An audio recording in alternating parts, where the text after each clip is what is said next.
as I lay in the tubs at Esalen, a vast vocabulary of subtle gradients of interpersonal states of angst, longing, need, rejection, triumph, and defeat are passed in front of me.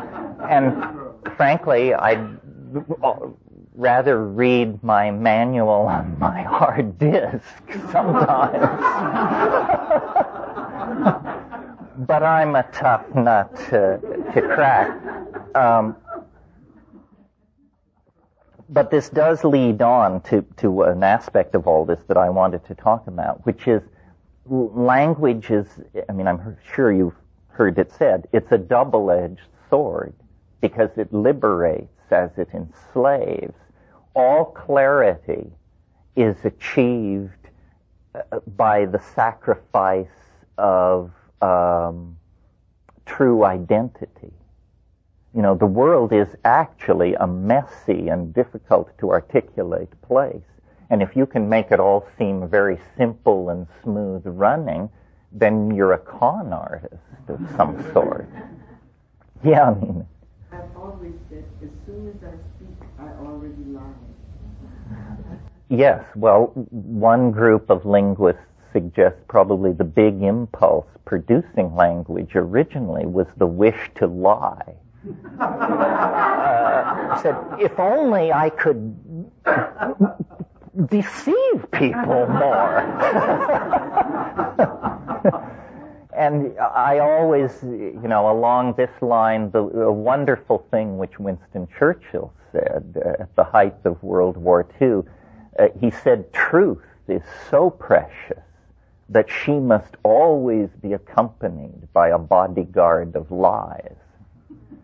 That's an interesting point of view. The truth is not something you trot out and show everybody, that you surround truth with lies so that only the discerning, we simple, straightforward, plain dealers don't think like that. But believe me, you get with an Amazonian shaman or someone like that, he is not operating under a strong moral obligation to tell you the truth, the whole truth, and nothing but the truth as quickly as he possibly can.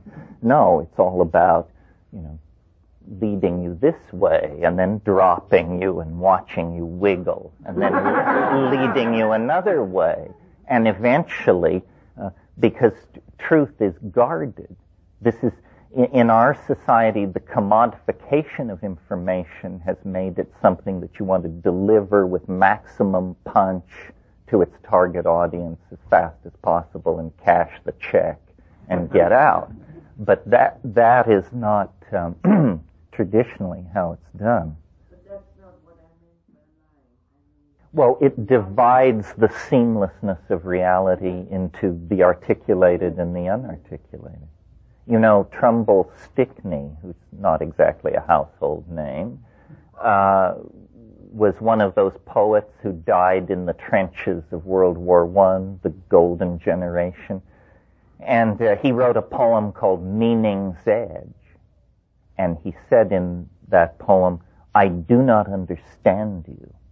'Tis because I lean over your meaning's edge and feel the dizziness of the things that you have not said. And it's that the dizziness of things unsaid that always surrounds the enterprise of communication, especially spoken language. Now, to go back to this thing about the evolution of language and technology, and are we getting better or worse at it, communication, I discern, at least if you look at the evolution of media the way we would look at the evolution of a species or a group of genera in an organic situation, a very pronounced preference for the visual. We, from simply the idea of colorful and rich speech, which was all we had for a long time, gives way in the early 19th century to photography. And it's still, and it's black and white. But immediately the people who invent it can think of nothing but color and motion. And by 1900, they've got that under control. And then there's stuff like stereophonic sound and on and on. Clearly, we view the language-forming enterprise as a task not yet brought to completion. One of the things that seems to always come up in these things is the fact that so-called primitive or aboriginal or pre-literate people using psychedelic plants that melt local cultural conditioning seem to access a place where language is much more a visual enterprise. Ayahuasca circles sing, but the singing is critiqued as though it were pictorial activity. In other words, after the shaman stops singing, you hear people saying, I like the part with the orange spots, but I thought the olive drab magenta section was self-indulgent, or something like that. And you're thinking, this is a critique of a song. No, the song is the sound, is the carrier. The acoustical wave is no longer in the foreground of the experience of appreciating the performance. It has become the carrier of something visible.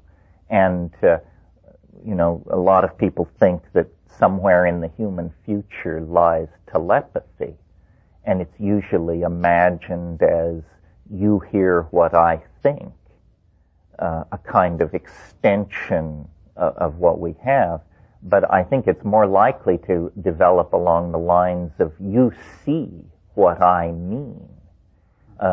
In other words, we add dimensionality to language, and we then can walk around in it. I touched on some of this last night with the virtual reality.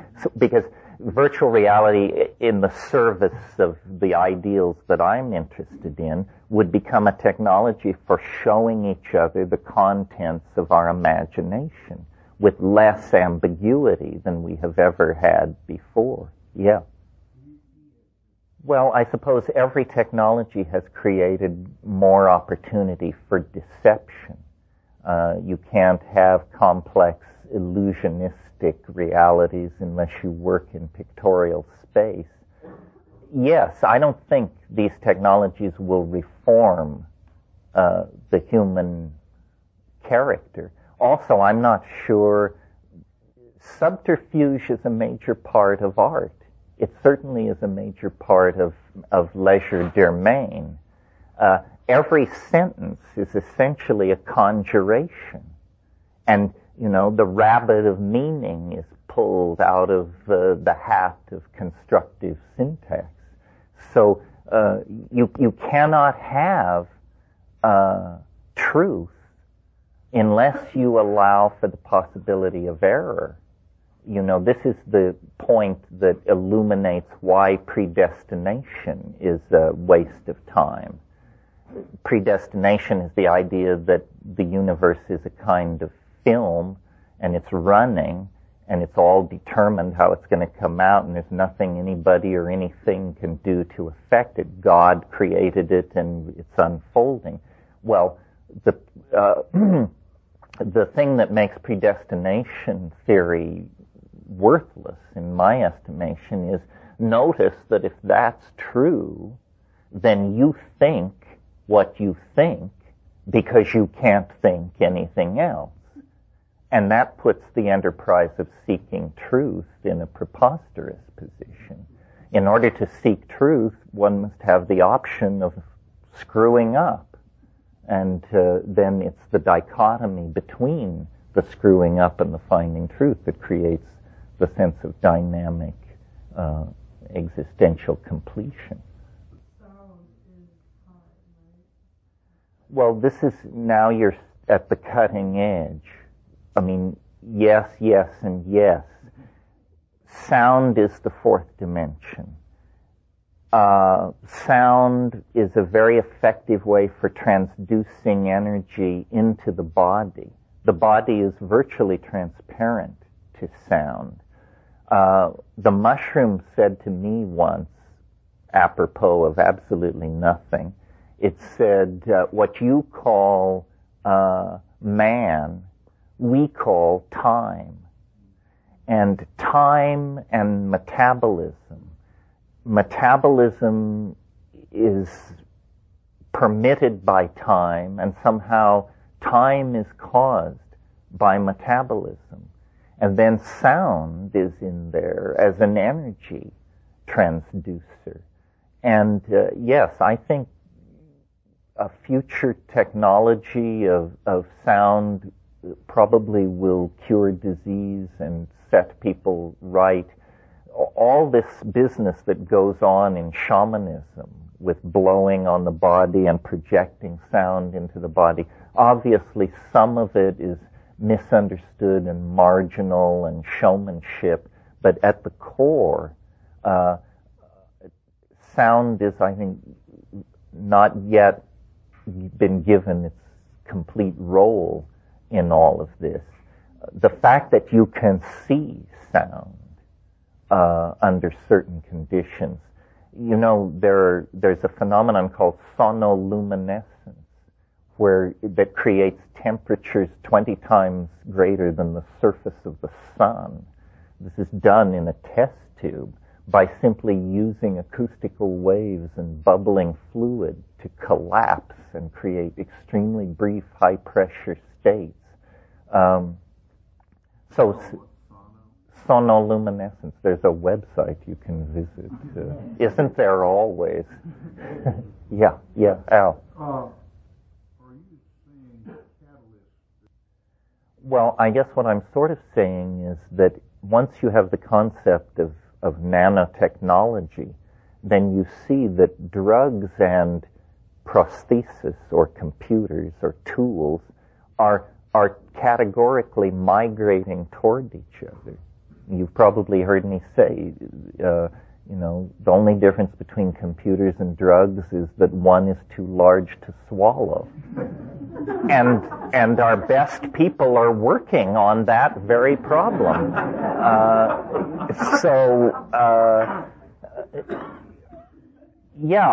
I think that from the middle of the 19th century on, without really much drugs to help them along, I mean, a little ether, a little hashish, poets and artists in Europe were obsessed with synesthesia. There's a wonderful New Yorker cartoon, maybe some of you saw it. A bunch of guys in suits are sitting around what is obviously a corporate boardroom, and in the background there's a profit and loss chart, and it's clearly headed into hell. And the chairman of the board is saying to a small smiling man sitting at the other end of the table, "You're right, Higgins. A deliberate disordering of the senses worked for Rimbaud, but would it work for us?" So this is a reference to a symbolist poet of the 19th century, and the belief that we need to erase the boundaries between the senses and create a synesthesic, a hallucinogenic, a psychedelic, if you will, reality. I mean, the late 19th century, the pre-Raphaelites, the Jugendstil impulse, that was all like, they could smell psychedelics in the air of the future. They couldn't quite get high, but they were definitely bird-dogging in the right direction. So, the trick, if we're going to design our own states of mind, is to make sure that we don't dump the baby out with the bathwater. We want the net to be as haunted as possible. We don't want to lose its atavistic connections back into the darker recesses of the unconscious.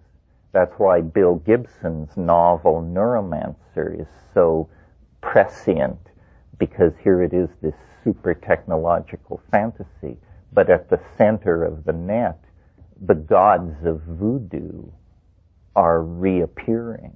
And I came to the realization, thinking about the internet, the other is within us.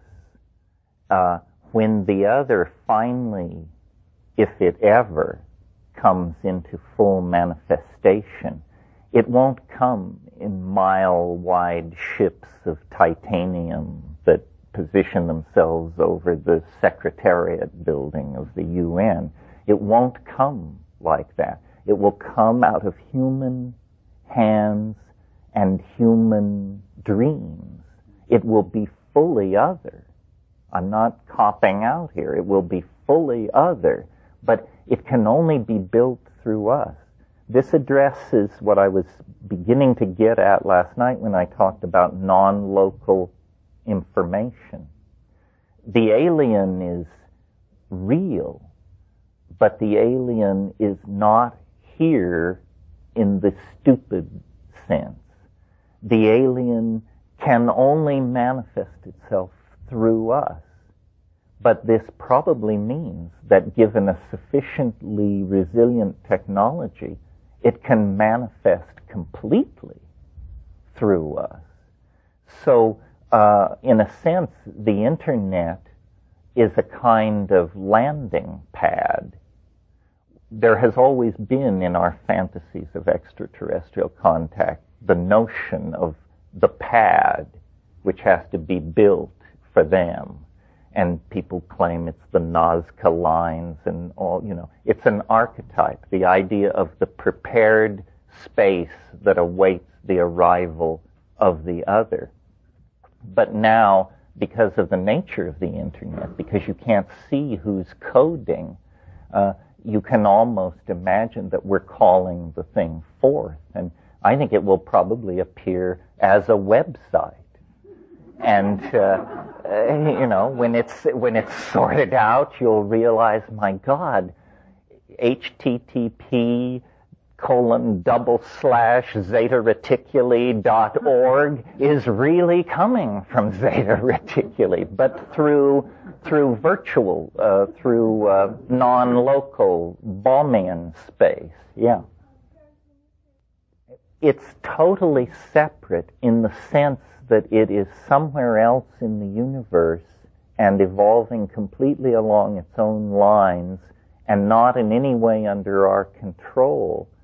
But then you turn the coin over and the division between it and us is completely seamless because of the non-local nature of information. In other words, this is an incredibly empowering idea, if true. I mean, it will make a revolution in psychology that few people have yet even sensed coming. What we're talking about here is putting the Jungian idea of the collective unconscious, first expanding it to the size of the cosmos, and then showing with physics exactly how the trick is done. So we are not separate from any place.